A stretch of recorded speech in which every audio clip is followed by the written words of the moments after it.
Olá pessoal, tudo bom? Hoje nós vamos falar sobre a obra O Céu e o Inferno, de Allan Kardec. Tá?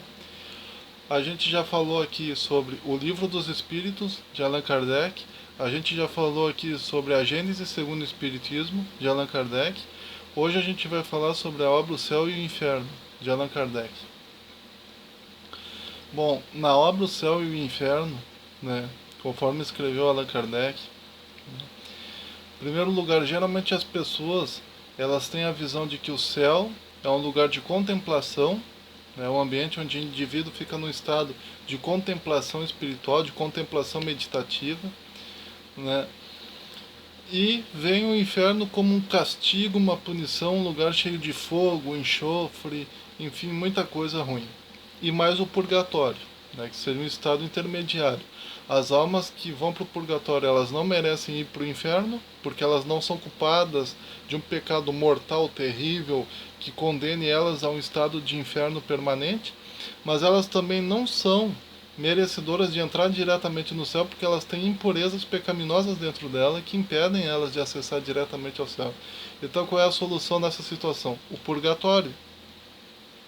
Só que o Allan Kardec ele vai se levantar fortemente contra a questão tanto do céu, como do inferno, como do purgatório. Na obra O Céu e o Inferno, né, que escreveu Allan Kardec, ele fala que o céu são os mundos espirituais superiores, os mundos espirituais elevados, onde habitam apenas espíritos bons, né, apenas espíritos com um determinado nível superior de intelectualidade, de moral, de poder, enfim, é isso que constitui o céu. E esses espíritos, eles não ficam em estado de contemplação diante de uma divindade ou algo do tipo. Na verdade, segundo Allan Kardec, os seres espirituais superiores que habitam os mundos superiores, eles procuram trabalhar o tempo todo em prol daqueles que ainda estão nos mundos inferiores, podemos assim dizer, trazendo para esses mundos inferiores alguma luz, alguma paz, para que os indivíduos que estão caminhando nessa trajetória dos mundos inferiores, eles possam de alguma maneira elevar-se, né, espiritualmente, possa aproveitar melhor aquela reencarnação que eles estão passando. Em outras palavras, os espíritos que estão nos mundos superiores, eles trabalham em prol da elevação daqueles que ainda não chegaram lá. Essa é a verdade, né, do Espiritismo, conforme escreveu Allan Kardec na obra O Céu e o Inferno. Então o céu é isso, né, esse ambiente onde habitam esses espíritos iluminados. O inferno, ele na verdade não é um lugar de fogo e enxofre, de penas, enfim. Não, o inferno é um lugar, os mundos inferiores, tá? Planetas, enfim, os mundos inferiores, em que os espíritos que ainda não chegaram no nível moral e intelectual superior, eles são obrigados a galgar esses mundos inferiores para se elevar, né, nas próximas reencarnações. Então vejam, não é o inferno, porque não é algo eterno, algo que o indivíduo vai ficar no meio do fogo e do enxofre, e também não é o inferno porque não há nem fogo nem enxofre nesses lugares. Por exemplo, a Terra, algum dia, ela já foi o inferno, né? E a Terra algum dia será o céu. Quando que a Terra, o planeta Terra, o nosso planetinha, quando que ele foi o inferno? Ele foi o inferno na época em que ele era um mundo tão inferior, mas tão inferior em que apenas espíritos inferiores habitavam ele em forma corpórea ou até mesmo em forma não corpórea. Espíritos grosseiros, com formas físicas, com formas grosseiras, né? Moralmente, intelectualmente, até mesmo a fisionomia deles era mais grosseira, mais rústica, né? E o planeta Terra um dia será o céu também, quando no futuro, quando habitarem apenas espíritos superiores no planeta Terra, quando o planeta Terra começar a ser habitado por espíritos bons, né? Espíritos encarnados bons e espíritos desencarnados bons, que começarem a trilhar o planeta Terra. Até essa é uma profecia, né, existente dentro do espiritismo, dentro dos livros do Allan Kardec, de que um dia os mundos inferiores serão também superiores. E de fato, se nós analisarmos a realidade do planeta Terra hoje, veremos que de fato o planeta Terra ela está se transformando em um mundo superior. Tá?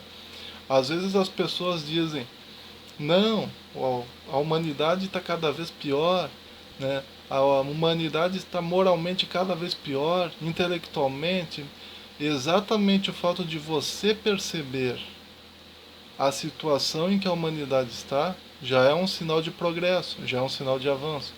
Vejam, por exemplo, o seguinte fato: certa vez, um homem, tá, no Brasil, enterrou um cachorro vivo. Né? Um homem no Brasil enterrou um cachorro vivo. O que aconteceu?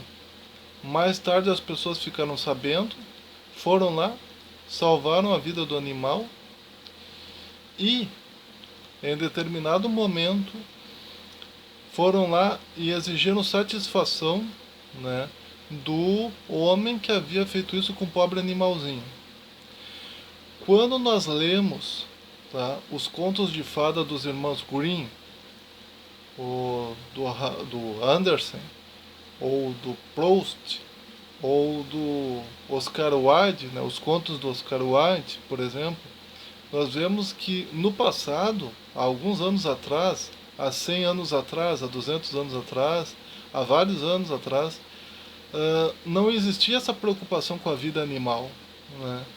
Existem muitos contos dos irmãos Grimm, inclusive, que de alguma maneira eles falavam de pessoas que simplesmente afogavam gatos quando os gatos estavam velhos, entendeu? Sem nenhuma preocupação se o animal ia sofrer ou não ia sofrer. Simplesmente pegavam o gatinho de estimação, colocavam no rio, afogavam ele, matavam ele e deu. Porque afinal de contas aquele gato estava velho mesmo. Era assim que eles pensavam, né? Hoje nós não temos coragem de fazer uma coisa dessas, de matar um animalzinho por qualquer motivo, entendeu? Hoje nós estamos muito mais cientes, podemos assim dizer, da importância dos seres vivos, né? Da importância dos animais, da importância dos seres vivos, da importância dos animaizinhos. Antigamente se valorizava muito a questão do físico, né? A questão do corpo, né? Se valorizava muito. As mulheres procuravam usar quase as mesmas roupas que as princesas e as rainhas usavam. Os homens procuravam usar as mesmas roupas que os reis usavam, achavam chique, se aproximaram o máximo possível da moda dos reis. Hoje em dia, as pessoas já não se preocupam tanto com a questão material. Né? O que é isso? Isso é um sinal de elevação. Elevação moral, elevação espiritual, elevação intelectual. As pessoas estão começando a perceber que o mundo material é uma ilusão da nossa mente, que o mundo material não existe e que o corpo nada mais é do que um conjunto de energias, né, subatômicas que constituem aquilo que nós chamamos de matéria. Então a matéria mesmo é energia, uma energia mais grossa, mais grosseira, mais densa, mas é energia. Então, a partir da hora que nós estamos começando a chegar nesse determinado nível de elevação intelectual, moral, espiritual, estamos começando a agir quase da maneira como se age nos mundos superiores que o Allan Kardec escreveu nos livros dele. Então, isso é um sinal de elevação. Tá? Não se pode negar isso, não se pode negar essa elevação moral e intelectual. O próprio fato de nós ficarmos pasmos diante de coisas que a gente vê nos noticiários, nos jornais, já é um sinal de elevação moral, já é um sinal de que nós estamos preocupados com o bem-estar dos outros e também com o nosso, mas até mais com os outros do que com o nosso. E isso é um sinal de elevação moral que a humanidade está passando. E a humanidade ela caminha exatamente para ser o mundo superior. O planeta Terra ele caminha exatamente para ser o mundo superior. Tecnologicamente, nós estamos nos tornando cada vez mais superiores, substituindo equipamentos antiquados por novos. Na época de Allan Kardec se usava carroça, assim como no Antigo Egito se usava carros puxados por cavalos, né? Nos momentos de guerra. Na época de Allan Kardec se usava praticamente a mesma tecnologia, né, de usar cavalos e usar carros puxados por cavalos. Enfim, quer dizer, era muito pouca diferença entre o antigo Egito, 4.000 anos atrás, e a época de Allan Kardec, entendeu? Quer dizer, hoje em dia nós estamos com tecnologia cada vez mais avançada, estamos andando de moto, de carro, de avião, de helicóptero, isso, aquilo outro, nave, né? Já teve no noticiário aí que eles estão criando uma nave para circular ao redor da órbita da Terra, né? As pessoas vão ter que pagar uma quantia gigantesca, uma espécie de Airbus, né? Para as pessoas irem lá visitarem, verem como é que é a atmosfera da Terra, verem a Lua pela janela, né? Uma viagem, né, de ida e volta. Quer dizer, isso é fantástico, entendeu? É uma elevação intelectual que a humanidade está passando, e essa preocupação que nós temos pela vida dos animais e pela vida das pessoas já é um sinal de elevação moral, entendeu? Então, sim, nós estamos começando, o nosso planeta, ele está começando sim a ser habitado por espíritos superiores. Tá?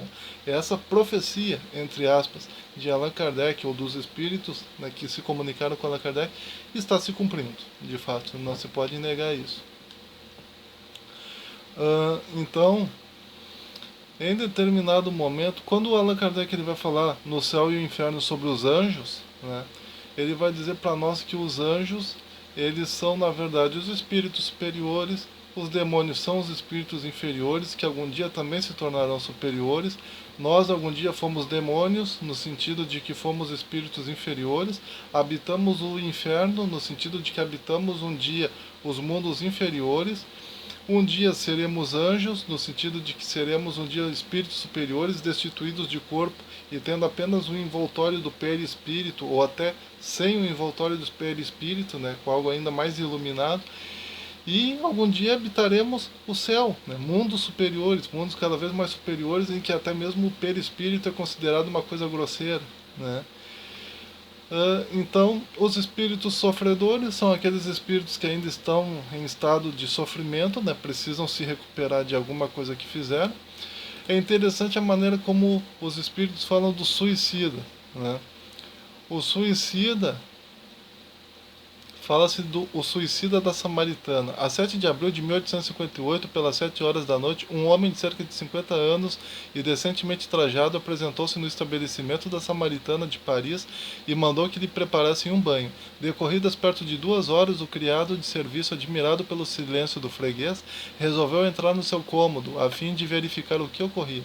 Deparou então com um quadro horroroso. O infeliz degolara-se com uma navalha, e todo o seu sangue misturava-se à água da banheira, e como a identidade do suicida não pôde ser averiguada, foi o cadáver removido para o necrotério. E aí mais tarde o Allan Kardec entrou em contato com esse espírito desse suicida, né?